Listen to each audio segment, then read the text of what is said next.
પાકિસ્તાન યાત્રાએ ગયેલા કચ્છના યાત્રિકો હેમખેમ પરત ફર્યા।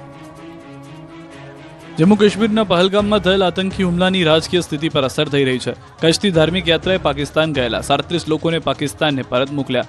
કચ્છના મહેશ્વરી સમાજના 37 લોકો પાકિસ્તાનના સિંધ પ્રાંતમાં આવેલા યાત્રાધામોની મુલાકાતે ગયા હતા।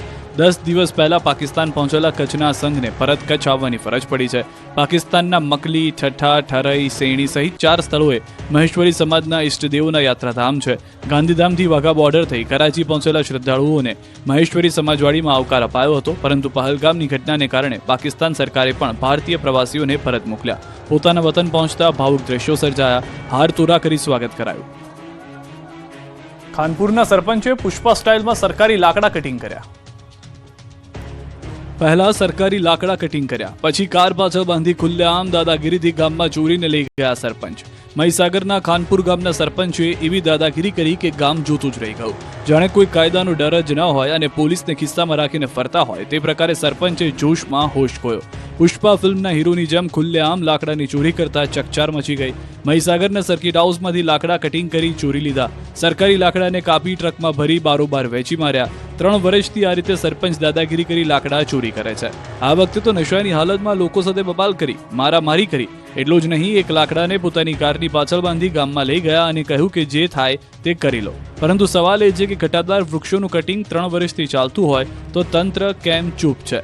કોનાથી ડરે છે પોલીસ? હવે લોકોનો વિરોધ વધતા અને વિડીયો વાયરલ થતા તંત્ર જાગ્યું। સ્થાનિક મામલતદાર દ્વારા સરપંચ સામે કાર્યવાહી હાથ ધરી તો ગામના લોકો દ્વારા જિલ્લા કલેક્ટર અને જિલ્લા પોલીસ વડાને રજૂઆત કરાઈ છે। પાદરામાં દબાણો હટાવતા પોલીસ અને લોકો વચ્ચે ઘર્ષણ। રકઝક, ઘર્ષણ, ઝપાઝપી, આક્રોશ, ટીંગાટોળીથી અટકાયતના દ્રશ્યો પાદરાના છે। અહીં વહેલી સવારે તંત્રની ટીમ પોલીસ સાથે દબાણ હટાવવા માટે પહોંચી હતી। 300 જેટલા દબાણો હટાવવા માટે જેસીબી સહિતના સાધનો સાથે પહોંચ્યા હતા। દબાણ હટાવવાની કામગીરી શરૂ કરી તે પહેલા જ સ્થાનિક લોકો વિરોધ કરવા માટે પહોંચી ગયા। તંત્રને કામગીરી કરતા અટકાવ્યા હતા। હજારોની સંખ્યામાં લોકો રોડ પર ઉતરી આવ્યા હતા। મહિલાઓ સહિતના લોકોએ હલ્લાબોલ કરી વિરોધ પ્રદર્શન કર્યું। એક બાજુનો રોડ બ્લોક કરી વિરોધ કર્યો। પોલીસે લોકોને સમજાવતા પોલીસ સાથે રકઝક કરી હતી। પોલીસ અને લોકો વચ્ચે ઘર્ષણ થયું। માહોલ તંગદિલી જેવો બની ગયો। જે લોકો રોડ પરથી હટતા ન હતા તેમના માટે મોટો પોલીસ કાફલો બોલાવી લોકોની ટીંગાટોળી કરીને હટાવ્યા હતા। પોલીસ વાનમાં બેસાડી અટકાયત કરી હતી। સાપુતારામાં સ્કૂલની પ્રોટેક્શન વોલને લઈને લોકોએ કર્યો વિરોધ।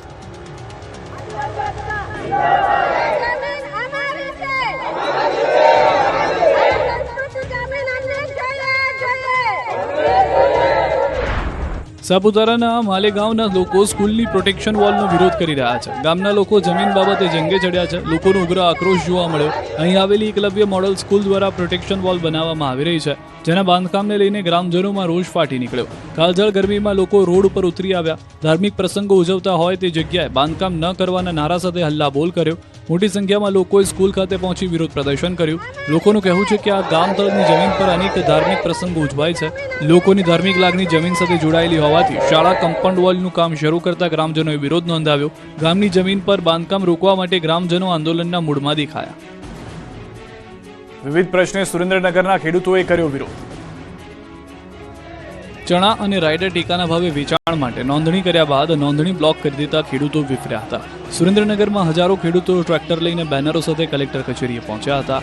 ન્યાય આપો, ન્યાય આપો, જગતનો તાત કરે પોકાર, વહે તો સહાય કરો સરકાર। જય જવાન જય કિસાનના નારા સાથે પોસ્ટરો સાથે મોટી સંખ્યામાં ખેડૂતો રેલી કાઢી અને પહોંચ્યા હતા। વિવિધ માંગોને લઈને ખેડૂતોએ આક્રમક વિરોધ પ્રદર્શન કર્યું। વિવિધ પ્રશ્નો અંગે રેલી યોજી ઉગ્ર રજૂઆત કરી।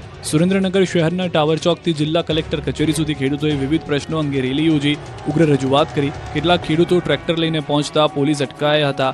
પોલીસ અને ખેડૂતો વચ્ચે રકઝક થઈ હતી। ખેડૂતોએ કલેક્ટર કચેરીને ગજવી હતી। પાણી આપોના સહિતના સૂત્રોચ્ચાર પણ કર્યા। ચણા અને રાયડાના ટેકાના ભાવે ખરીદી માટે સરકાર દ્વારા બ્લોક કરેલ રજીસ્ટ્રેશન અનબ્લોક કરવામાં આવે। સફેદ ડુંગળીમાં થયેલ નુકસાન અંગે સહાય ચૂકવવાની માંગ કરવામાં આવી તો ખેડૂતોને સિંચાઈ માટે પૂરતું પાણી આપવાની પણ માંગ કરવામાં આવી। ખાલી માટલા સાથે અમીરગઢના 10 ગામના લોકોએ કર્યો વિરોધ। કાજળ ગરમી પડવાનું શરૂ થતાં જ બનાસકાંઠાના ગામડાઓમાં પાણીનો કકળાટ શરૂ થઈ ગયો છે. બનાસકાંઠાના અમીરગઢના 10થી વધુ ગામમાં પીવાનું પાણી પણ ન મળતા લોકો વિફર્યા છે. આદિવાસી વિસ્તારમાં નળથી જળ યોજના અંતર્ગત ઘરે ઘરે પાણી માટે નળ તો નાખ્યો છે, પણ તેમાં પાણી આવતું નથી. ગામમાં મોટા ટાંકાને સમ્પ તો બનાવાયા છે, પરંતુ ઘર ઘર સુધી પાણી પહોંચતું નથી. લોકોને પાણી માટે વલખા મારવા પડે છે. આ અંગે અનેકવાર રજૂઆત કરવા છતાં તંત્રના પેટનું પાણી હલતું નથી. એટલે 10 ગામના લોકોએ હાથમાં બેનર પાણી આપોના નારા સાથે પુરવઠા કચેરી સૂત્રોચ્ચાર કર્યા. ખાલી માટલા સાથે આવી કચેરીને ઘેરી હતી. આદિવાસી વિસ્તારના 10 ગામોમાં નલ સે જલ યોજના ફક્ત નામ પૂરતી હોવાના આક્ષેપ કરાયા. પાણી પુરવઠા અધિકારીને રજૂઆત કરી તાત્કાલિક પાણી આપવાની માંગ કરાઈ છે. રાજુલા અને જાફરાબાદમાં પાણીની રામાયણ શરૂ, લોકોએ કાઢી રેલી. ઉનાળો જેમ જેમ આકરો બની રહ્યો છે તેમ તેમ અમરેલીના રાજુલા અને જાફરાબાદમાં પાણી માટે કકળાટ શરૂ થયો છે. ધાતરવડી ડેમ 1માંથી નવી પાઇપલાઇન નાખવા માટેની કામગીરી ઠપ થતાં સ્થાનિકોમાં રોષ ફેલાયો છે. લોકો પાણી વગર ટળવળી રહ્યા છે. સ્થાનિકોને પીવાના માટે પાણી માટે રજળપાટ કરવાનો વારો આવ્યો છે. ત્યારે બંને નગરપાલિકાના લોકોએ મોટી સંખ્યામાં લોકો એકત્ર થાય રેલી કાઢી હતી. પ્રાંત અધિકારીને આવેદનપત્ર આપી પાઇપલાઇનનું કામ જલ્દી શરૂ કરવા રજૂઆત કરી હતી. રેલીમાં ચેમ્બર ઓફ કોમર્સના વેપારીઓ પણ જોડાયા હતા. તો નગરપાલિકાએ પણ સમસ્યાનો જલ્દી હલ કરવા ખાતરી આપી છે. વડોદરામાં ભર ઉનાળે પાણી લાઇનમાં ઉડ્યા ફુવારા. એક તરફ પાણીની પારાયણ છે, બીજી તરફ ભર ઉનાળે વડોદરામાં પાણીના ફુવારા ઉડી રહ્યા છે. તંત્રના બાપે વડોદરાના આજવા વાઘોડિયા રોડ પર પાણીની લાઇન તૂટી જતા પાણીની રેલમછેલ થઈ. પાલિકાની નબળી કામગીરીના કારણે 15 થી 20 ફૂટ ઊંચા પાણીના ફુવારા ઉડ્યા. કલાકો સુધી આ જ રીતે પાણીનો વેડફાટ થતો રહેતા અહીં વગર વરસાદે વગર ચોમાસાએ રોડ પર પાણીની નદી વહી હતી. કાળઝાળ ગરમીમાં પાણીના ફુવારા ઉડતા બાળકોએ પાણીમાં નહાવાની મજા માણી હતી. બાળકો પાણીમાં મસ્તી કરતા નજરે પડ્યા હતા.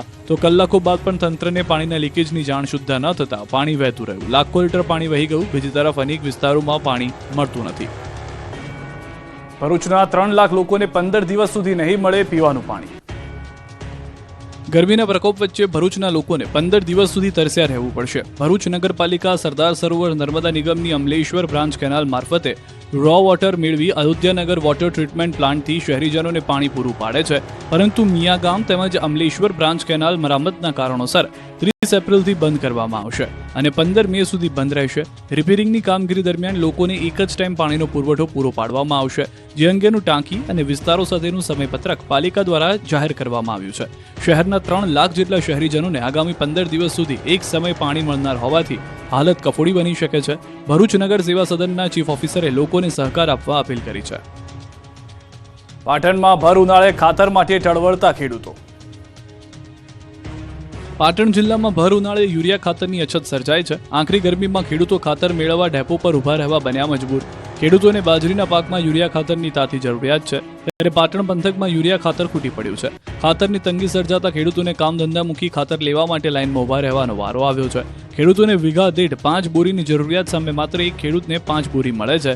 સામે ખેડૂતને 15 બોરીની જરૂરિયાત છે, તેમને ડેપો પર માત્ર 5 બોરી અપાઈ રહી છે. એ પણ જે ખેડૂતનો નંબર આવે એને મળી જાય છે. બાકીના ખેડૂતોને સ્ટોક પૂર્ણ થાય તો પરત ફરવું પડે છે. ખેડૂતોને પૂરતા પ્રમાણમાં ખાતર ન મળતું હોવાની ફરિયાદ ઉઠી છે. તો આ તરફ નર્મદા ખેડૂત સહાય કેન્દ્રના સંચાલકો કહી રહ્યા છે કે તમામ ખેડૂતોને પૂરતા પ્રમાણમાં ખાતર મળી રહે તેવી વ્યવસ્થા કરવામાં આવી છે.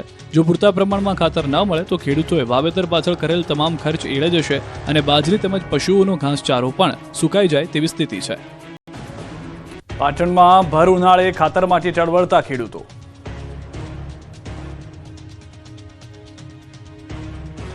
પાટણ જિલ્લામાં ભર ઉનાળે યુરિયા ખાતરની અછત સર્જાય છે. આકરી ગરમીમાં ખેડૂતો ખાતર મેળવવા ડેપો પર ઊભા રહેવા બન્યા મજબૂર.